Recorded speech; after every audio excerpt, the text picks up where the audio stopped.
Vamos conversar com o nosso time de analistas da política, Theo Cury e Clarissa Oliveira, já em tela comigo. Boa tarde aos dois.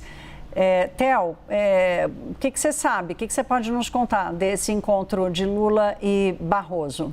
Boa tarde.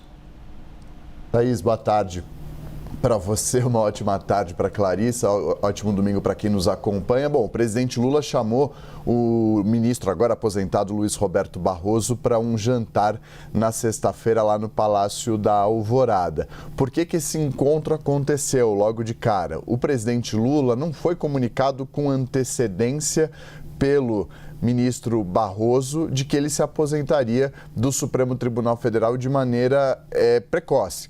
O ministro teria até 2033 para ser ministro do Supremo, até atingir a idade máxima de 75 anos, que é permitida para que um magistrado continue na corte. Barroso foi questionado por jornalistas no dia 9 de outubro, quando anunciou que iria deixar mais cedo o Supremo Tribunal Federal, se ele havia contado ao presidente Lula. Barroso disse, olha, não contei, mas o presidente desconfiava. Eu acho que ele suspeitava dessa minha decisão. Por que ele disse isso? Porque eles se encontraram no show da Maria Bethânia, na cidade de São Paulo, e naquela ocasião Barroso disse ao presidente, precisamos conversar. Aí é que veio essa percepção de Barroso de que Lula sacou do que se tratava o assunto. Fato é que Barroso não conseguiu comunicar a Lula a saída antecipada dele do Supremo Tribunal Federal. Isso aconteceu numa quinta-feira. Anunciou o anúncio da aposentadoria.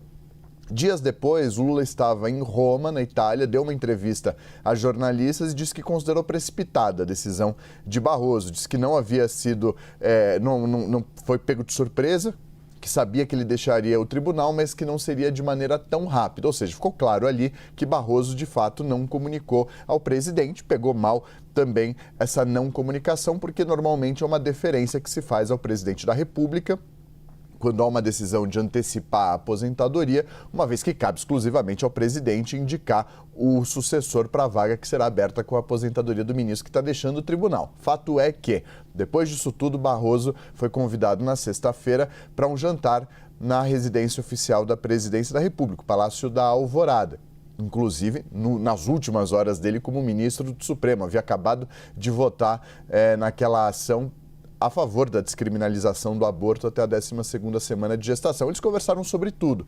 Conversaram sobre sucessão no Supremo, obviamente, conversaram sobre o cenário político brasileiro, conversaram sobre vida pessoal dos dois, até porque Barroso agora vai focar na vida pessoal, como ele deixou muito claro no dia 9 de outubro ao anunciar que deixaria a corte. Sobre a conversa de sucessão no Supremo, o presidente Lula, e isso aconteceu pela primeira vez, Thaís e Clarissa, em uma conversa direta com ministros do Supremo, citou explicitamente os 3 nomes que são considerados para essa vaga: de Jorge Messias, chefe da Advocacia Geral da União, de Rodrigo Pacheco, ex-presidente do Senado e do Congresso Nacional, senador por Minas Gerais, e do ex-presidente do Tribunal de Contas da União, ministro do TCU, Bruno Dantas. E Lula pediu a avaliação de Barroso sobre esses nomes. Barroso foi muito sucinto. Ele disse, de acordo com interlocutores, que os 3 nomes são preparados. São nomes qualificados e aí cabe, obviamente, ao presidente tomar essa decisão. E Lula está decidido a indicar Jorge Messias ao STF, expectativa de que aconteça nos próximos dias a formalização dessa indicação, agora que há formalmente uma vaga aberta com a aposentadoria de Barroso, que deixou ontem oficialmente o STF. Mas ele tem conversado com ministros do Supremo para captar a percepção deles. E a percepção que foi passada é de que o favorito deles é Rodrigo Pacheco, senador, mas que provavelmente não vai ser escolhido, mas teve uma boa relação com os ministros do Supremo, os próprios ministros falam isso nos bastidores.